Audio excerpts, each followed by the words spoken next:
El Mayo y Guzmán López se unen a una creciente lista de líderes del cartel de Caloa y asociados a los que el Departamento de Justicia está responsabilizando en Estados Unidos. Recientemente han circulado rumores sobre la detención del Mayo. Afortunadamente, el propio El Chapo ha hecho una sorprendente revelación que aclara la situación y ayuda a distinguir la verdad de la especulación. En este vídeo compartiremos todos los detalles de lo que ocurrió en realidad. ¿Quiénes son los Chapitos? La historia de los Chapitos comienza con su padre, Joaquín Guzmán Loera, más conocido como El Chapo. Como líder del cártel de Sinaloa, El Chapo construyó un imperio que se convirtió en sinónimo de poder, violencia y enorme riqueza. Pero, ¿quiénes son los Chapitos y cómo alcanzaron la fama dentro de esta tristemente célebre organización? Joaquín Guzmán López, Ovidio Guzmán López, Iván Archibaldo Guzmán Salazar y Jesús Alfredo Guzmán Salazar. Estos hombres, conocidos colectivamente como los Chapitos, fueron preparados desde muy jóvenes para hacerse cargo del imperio de su padre. La historia temprana de los Chapitos está profundamente entrelazada con el auge del cártel de Sinaloa. El Chapo, conocido por su astucia y sus tácticas despiadadas, se aseguró de que sus hijos conocieran bien las operaciones del cártel. Al parecer, Ovidio, Iván y Jesús Alfredo se incorporaron a las actividades del cártel cuando eran adolescentes, aprendiendo los entresijos de la organización bajo la atenta mirada de su padre y de Ismael Zambada García, alias El Mayo, una figura clave del cártel. Ovidio Guzmán López, a menudo conocido como El Ratón, se convirtió rápidamente en un actor importante dentro del cártel. En 2002 fue sancionado por la Oficina de Control de Activos Extranjeros, OFAC, del Departamento del Tesoro de Estados Unidos, lo que supuso su entrada en la escena internacional. En febrero de 2019, Ovidio fue acusado de tráfico de cocaína, metanfetamina y marihuana a Estados Unidos. Su implicación en las operaciones del cártel era innegable, y se le consideraba un lugarteniente clave dentro de la organización. Iván Archibaldo Guzmán Salazar y Jesús Alfredo Guzmán Salazar también desempeñaron papeles cruciales en el cártel. Iván, conocido por su estilo de vida ostentoso y sus gastos extravagantes, estaba profundamente implicado en las actividades de narcotráfico del cártel. En el año 26, Iván y Jesús Alfredo fueron secuestrados por el cártel Jalisco Nueva Generación, CJNG, en un restaurante de Puerto Vallarta. Jesús Alfredo, en particular, ha asumido un papel cada vez más destacado dentro del cártel. En el año 25, la Fiscalía estadounidense le acusó de narcotráfico junto a su padre y otros líderes del cártel. Sus conexiones internacionales se hicieron evidentes cuando supuestamente pasó unos meses en Medellín, Colombia, bajo la protección de La Terraza, una de las bandas criminales más poderosas de la ciudad. Este movimiento demostró su habilidad para navegar por la compleja red del narcotráfico internacional. Joaquín Guzmán López, el cuarto hermano, ha mantenido un perfil relativamente bajo en comparación con sus hermanos. Sin embargo, su participación en las operaciones del cártel es significativa. En febrero de 2019 fue acusado, junto con Ovidio, de conspirar para introducir cocaína, metanfetamina y marihuana en Estados Unidos. La acusación, aunque carecía de detalles concretos, destacaba su implicación durante una década en las actividades del cártel, desde abril de 2008 hasta abril de 2028. El ascenso de los Chapitos en el cártel de Sinaloa no estuvo exento de dificultades. Tras la detención definitiva de su padre en el año 26 y su posterior extradición a Estados Unidos, los Chapitos se enfrentaron a El Mayo y a su tío, Aureliano Guzmán Loera, alias El Guano. Esta disputa interna por el control de las operaciones del cártel provocó encarnizadas batallas y un importante derramamiento de sangre. Dado que su padre fundó el cártel de Sinaloa, los Chapitos se sentían con derecho a heredar lo que él había creado. Estaban decididos a imponer su dominio y hacerse con el control del cártel. Sin embargo, su estilo de vida ostentoso y sus gastos extravagantes los diferenciaban de El Mayo, más reservado y estratégico.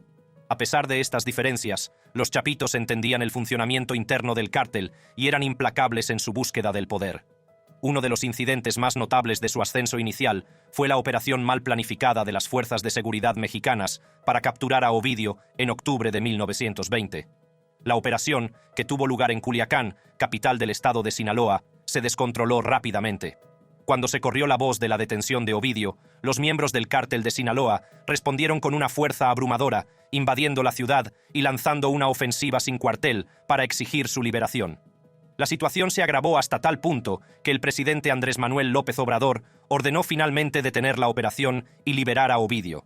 Este suceso no solo puso de manifiesto la influencia de los Chapitos, sino también su capacidad para movilizarse y responder rápidamente a las amenazas.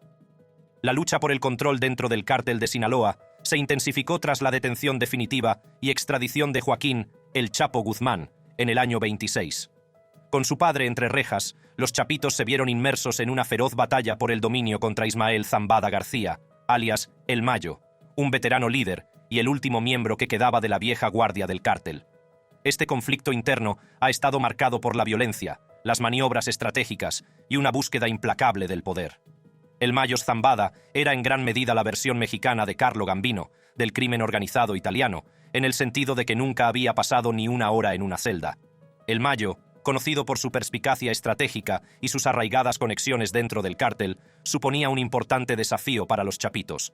A pesar de su ostentoso estilo de vida y sus extravagantes gastos, los chapitos comprendieron que necesitaban imponer su dominio para asegurar el legado de su padre. Esta lucha de poder ha provocado numerosos enfrentamientos y un importante derramamiento de sangre. Uno de los incidentes más notables de esta disputa tuvo lugar en mayo de 2000, cuando José Rodrigo Arechiga Gamboa, alias El Chino Antrax, fue hallado muerto tras escapar de la Supervisión Federal de Libertad Condicional en San Diego.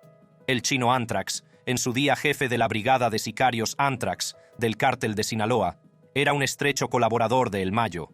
Su muerte supuso un duro golpe para la facción de El Mayo, y se cree que los chapitos están detrás del asesinato.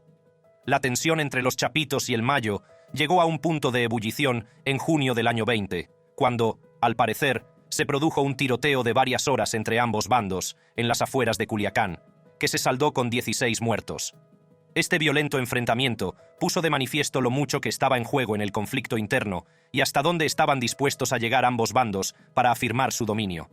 A pesar de estos violentos enfrentamientos, los chapitos han seguido ganando fuerza y expandiendo su influencia. En los años 21 y 22 se convirtieron en importantes productores y traficantes de fentanilo y metanfetamina a Estados Unidos. Su control territorial se extendió por Sinaloa, Chihuahua, Sonora y Baja California.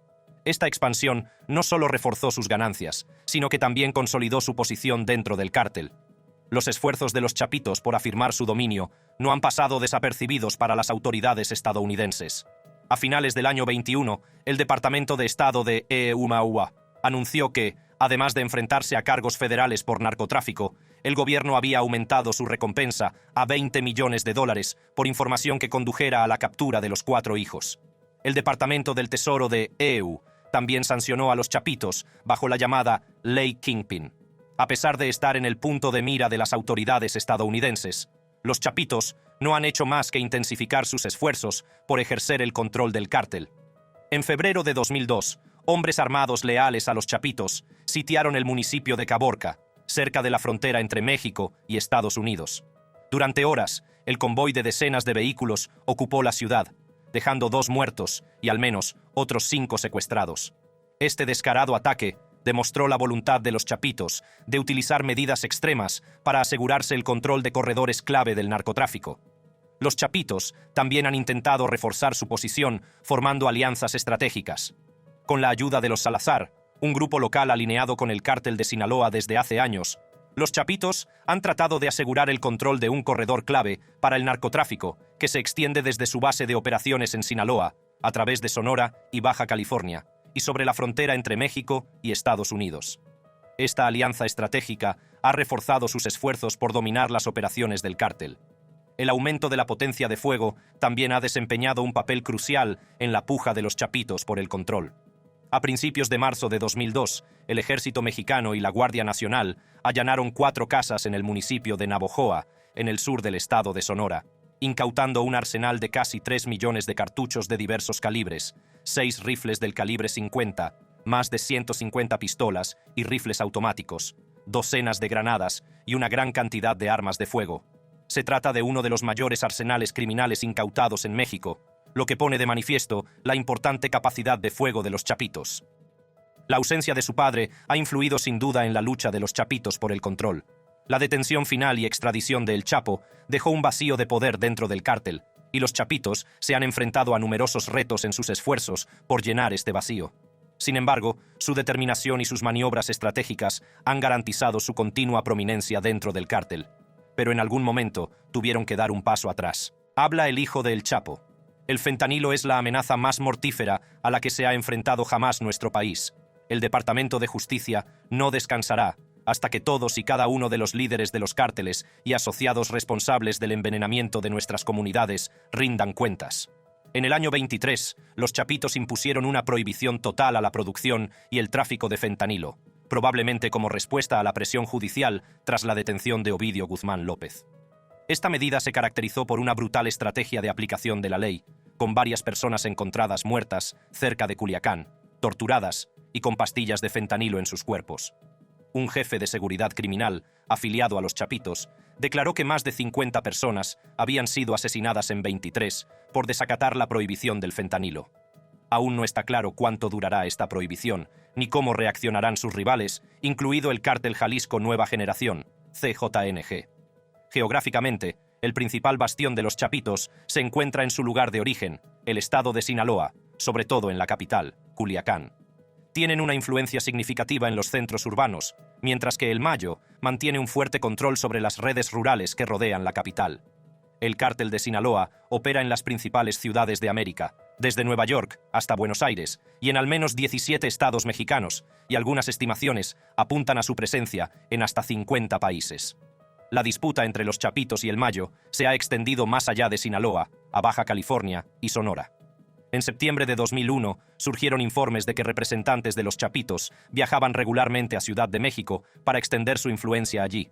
A pesar de los esfuerzos de las autoridades mexicanas por desmantelar sus operaciones, los chapitos han seguido expandiéndose en la capital, sobre todo en el microtráfico de Tepito y Tlalpan. En 2002, intensificaron una larga batalla contra el cártel de Caborca en Sonora, tras la detención del fundador de ese grupo rival, Rafael Caro Quintero. Aliados y enemigos desempeñan un papel crucial en las operaciones de los chapitos.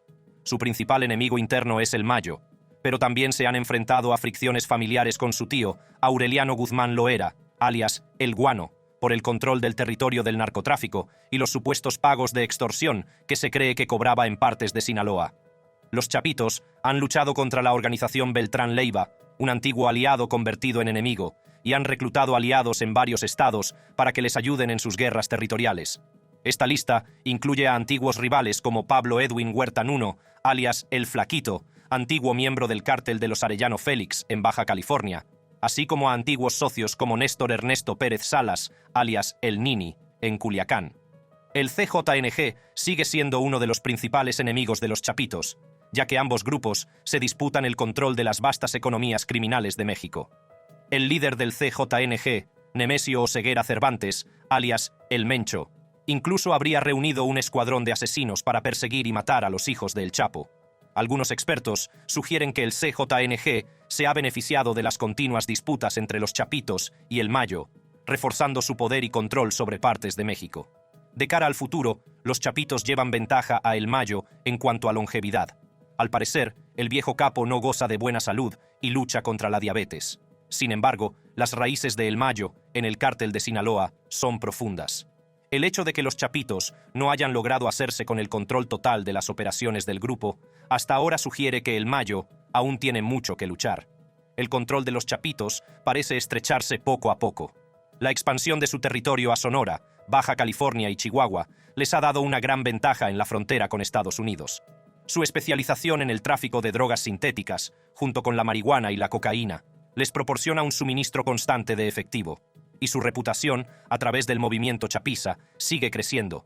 La rivalidad entre los chapitos y la facción de El Mayo ha provocado un aumento de la violencia y la inestabilidad dentro del cártel. Guzmán López y sus hermanos se han empeñado en afirmar su dominio y asegurar el legado de su padre. Este conflicto interno, unido a la incesante presión de las fuerzas de seguridad, tanto de México como de Estados Unidos, ha creado un entorno volátil y peligroso. En medio de esta agitación, Guzmán López empezó a explorar la posibilidad de entregarse a las autoridades estadounidenses. Los motivos de su decisión siguen siendo un misterio, pero probablemente influyeron varios factores. La implacable persecución por parte de las fuerzas del orden, la amenaza constante de violencia por parte de facciones rivales y el deseo de proteger a su familia pueden haber influido en su decisión. Además, Guzmán López pudo haber considerado la rendición como un movimiento estratégico para negociar condiciones más favorables para él y sus socios. Las negociaciones entre Guzmán López y las autoridades estadounidenses fueron largas y complejas. El proceso implicó una cuidadosa planificación y coordinación para garantizar su traslado seguro a Estados Unidos. La entrega de Guzmán López no fue un simple acto de rendición, sino una decisión calculada con la esperanza de asegurarse un futuro mejor y reducir potencialmente los cargos que se le imputaban. Un fatídico día de julio de 24, un avión privado en el que viajaban Guzmán López e Ismael El Mayo Zambada García aterrizó en un aeropuerto a las afueras de El Paso, Texas. La llegada de estas dos figuras de alto nivel conmocionó al mundo criminal y a las fuerzas del orden. A las autoridades estadounidenses les pilló desprevenidas, ya que apenas recibieron aviso de la llegada del avión. Las circunstancias que rodearon la presencia del Mayo en el avión añadieron otra capa de complejidad a la situación. El Mayo, de 76 años de edad y antiguo jefe del cártel de Sinaloa, habría sido trasladado a Estados Unidos contra su voluntad. Su abogado afirmó que Guzmán López y 6 hombres con uniforme militar lo habían secuestrado en México y obligado a subir al avión. Esta afirmación fue negada con vehemencia por el abogado de la familia Guzmán, que insistió en que se trataba de una entrega voluntaria tras largas negociaciones. La inesperada llegada de Guzmán López e Ismael El Mayo Zambada García a un aeropuerto de las afueras de El Paso, Texas, conmocionó a las fuerzas de seguridad estadounidenses y mexicanas. A las autoridades estadounidenses les pilló desprevenidas, ya que apenas habían recibido aviso alguno de la llegada del avión. La repentina aparición de estas dos personalidades suscitó numerosas preguntas y preocupaciones. El embajador de Estados Unidos en México, Ken Salazar, se dirigió rápidamente a los medios de comunicación para confirmar que El Mayo había sido trasladado a Estados Unidos contra su voluntad. Salazar declaró que se trataba de una operación entre cárteles, en la que uno entregó al otro. Hizo hincapié en que no había recursos estadounidenses implicados en la introducción de El Mayo en el país. Esta revelación añadió una capa de complejidad a la situación, ya que sugería conflictos internos dentro del cártel de Sinaloa. Sin embargo, el abogado de la familia Guzmán negó las acusaciones de secuestro e insistió en que se trataba de una entrega voluntaria tras largas negociaciones. Este relato contradictorio no hizo sino alimentar el frenesí mediático y la especulación pública. La verdad sobre la presencia de El Mayo en el avión seguía sin estar clara, pero las implicaciones eran importantes. El presidente mexicano, Andrés Manuel López Obrador, expresó su frustración por la falta de cooperación de Washington. Durante una conferencia de prensa, se quejó de la falta de cooperación de Estados Unidos para aclarar las circunstancias de las detenciones de Zambada García y Guzmán López. Afirmó que las autoridades mexicanas no habían recibido información suficiente, poniendo de relieve las tensas relaciones entre ambos países. La detención de El Mayo hizo temer una nueva ola de violencia e inestabilidad en el seno del cártel de Sinaloa.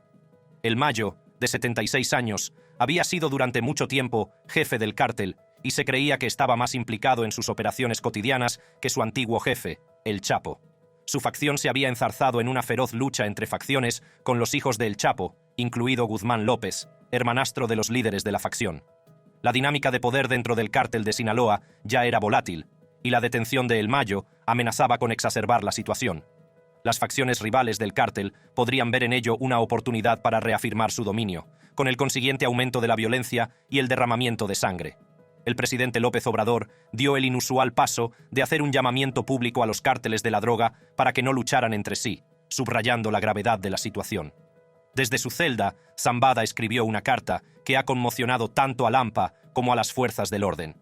En esta carta, Zambada no solo cuestiona las circunstancias de su captura, sino que también hace varias afirmaciones audaces sobre su inocencia en delitos concretos.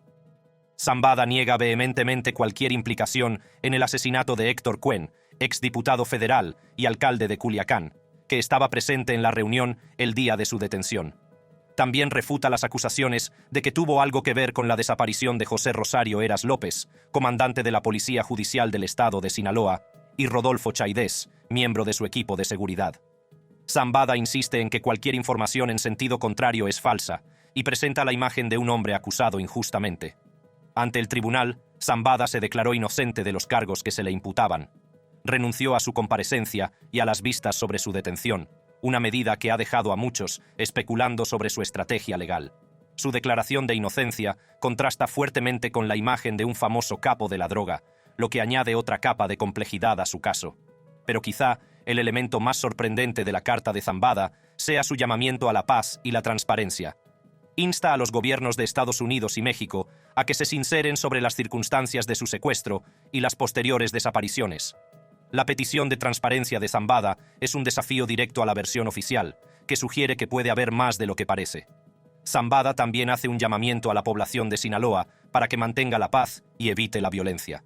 Nada se resuelve con violencia, escribe. Ya hemos pasado por eso y todos perdemos.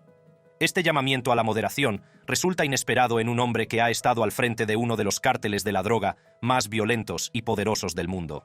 El cártel de Sinaloa y el Mayo. En los años 80 comenzó la andadura de El Mayo en el mundo del crimen. Empezó a trabajar con el cártel de Juárez, una de las organizaciones de narcotraficantes más poderosas de la época. Bajo la tutela de Amado Carrillo Fuentes, también conocido como el Señor de los Cielos, El Mayo ascendió rápidamente. Carrillo Fuentes, famoso por su flota de aviones utilizados para transportar cocaína, enseñó a El Mayo los entresijos del negocio del narcotráfico.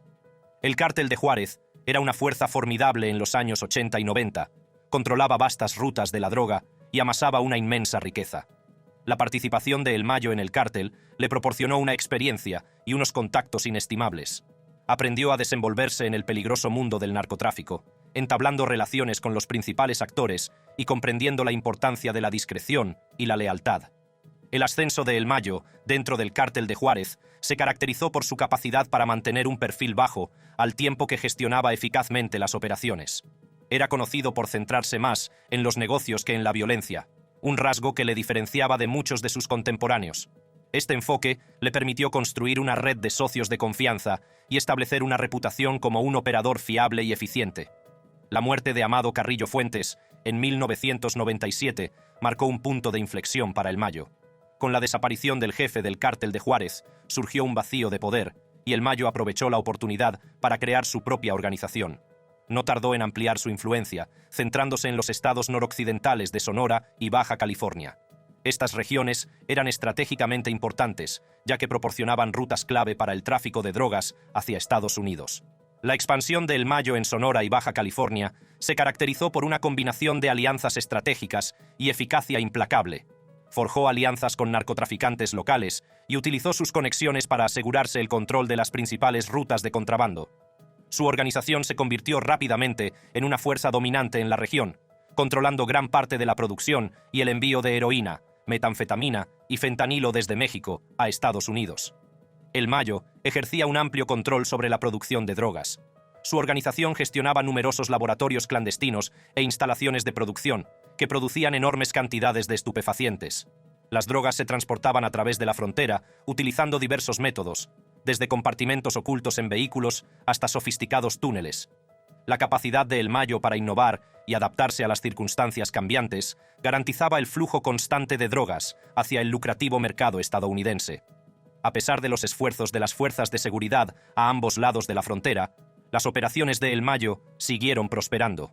Su perfil bajo y su preferencia por los negocios frente a la violencia le convirtieron en un objetivo difícil para las autoridades. Mientras otros líderes de cárteles llamaban la atención por su estilo de vida ostentoso y sus tácticas brutales, El Mayo permanecía en la sombra, amasando poder y riqueza en silencio. Los primeros años y las primeras actividades delictivas de Ismael Zambada García, alias El Mayo, sentaron las bases de su extraordinaria carrera en el mundo del narcotráfico. Desde sus comienzos como agricultor en Sinaloa hasta su ascenso dentro del cártel de Juárez y la creación de su propia organización, la historia de El Mayo es una historia de ambición, estrategia y búsqueda implacable del control. Su capacidad para expandir su influencia por los estados noroccidentales de Sonora y Baja California y su control sobre la producción y el envío de drogas sentaron las bases de su legado perdurable como una de las figuras más escurridizas del crimen organizado. El Triángulo de Oro, una zona montañosa que une los estados de Sinaloa, Durango y Chihuahua, se convirtió en el bastión de El Mayo. Esta región, conocida por su terreno accidentado y su difícil acceso, proporcionaba la tapadera perfecta para sus operaciones. La familia y los socios de El Mayo se arraigaron profundamente en estas comunidades, proporcionando servicios básicos y ganándose la lealtad de la población local. Esta red de apoyo fue crucial para ayudarle a eludir la captura y mantener el control de su imperio. La organización de El Mayo empleaba diversos métodos para transportar la droga a través de la frontera. Desde compartimentos ocultos en vehículos hasta sofisticados túneles, su red innovaba constantemente para adelantarse a las fuerzas de seguridad. La escala y la complejidad de estas operaciones eran asombrosas, y la droga entraba en Estados Unidos a diario. La capacidad de El Mayo para adaptarse y evolucionar garantizaba el éxito continuado de su empresa delictiva. Los organismos encargados de la aplicación de la ley a ambos lados de la frontera se enfrentaron a importantes retos en sus esfuerzos por desmantelar la organización de El Mayo. Su perfil bajo y su preferencia por los negocios frente a la violencia le convirtieron en un objetivo difícil. Mientras que otros líderes de cárteles llamaban la atención por su llamativo estilo de vida y sus brutales tácticas, El Mayo permanecía en la sombra, amasando poder y riqueza en silencio. Sus profundas conexiones con el gobierno y la población local complicaron aún más los esfuerzos por llevarle ante la justicia. En la década que precedió a su captura, El Mayo sufrió la pérdida de varios familiares cercanos a manos de las fuerzas de seguridad. Las autoridades detuvieron a su hermano, 2 hijos y un sobrino, lo que supuso un duro golpe para su organización. Sus hijos, Ismael Zambada Imperial, alias El Mayito Gordo, y Vicente Zambada Niebla, alias El Vicentillo, junto con su hermano Jesús, el Rey Zambada, fueron capturados y extraditados a Estados Unidos entre 2010 y 2019. Otro hijo, Serafín Zambada Ortiz, fue detenido en Arizona en 2013 y liberado en 2018. Las detenciones y extradiciones de los miembros de su familia tuvieron repercusiones de gran alcance para El Mayo. Sus hijos y su hermano, antaño parte integrante de su operación, cooperaban ahora con las autoridades estadounidenses. En un giro dramático, el Rey y Vicentillo actuaron como testigos en el juicio de Joaquín Guzmán Loera, alias El Chapo, celebrado en Nueva York en 2019. Sus testimonios proporcionaron una rara visión del funcionamiento interno del cártel de Sinaloa y pusieron al descubierto las complejas relaciones entre sus líderes. El juicio de El Chapo fue un espectáculo mediático que atrajo la atención internacional sobre el cártel de Sinaloa. Los testimonios de los familiares de El Mayo revelaron la intrincada red de alianzas y rivalidades dentro del cártel. A pesar de la traición, El Mayo consiguió mantener su posición, demostrando su resistencia y perspicacia estratégica. La detención de El Mayo supuso una importante victoria para las fuerzas del orden, que llevaban años persiguiéndole. Antes de su captura, el gobierno estadounidense había ofrecido una recompensa de $15 millones por información que condujera a su detención. Su captura no solo desbarató las operaciones del cártel de Sinaloa, sino que también conmocionó a las redes delictivas que controlaba. Así llegamos al final del vídeo. Para ver más vídeos interesantes como este, haga clic en las tarjetas de su pantalla.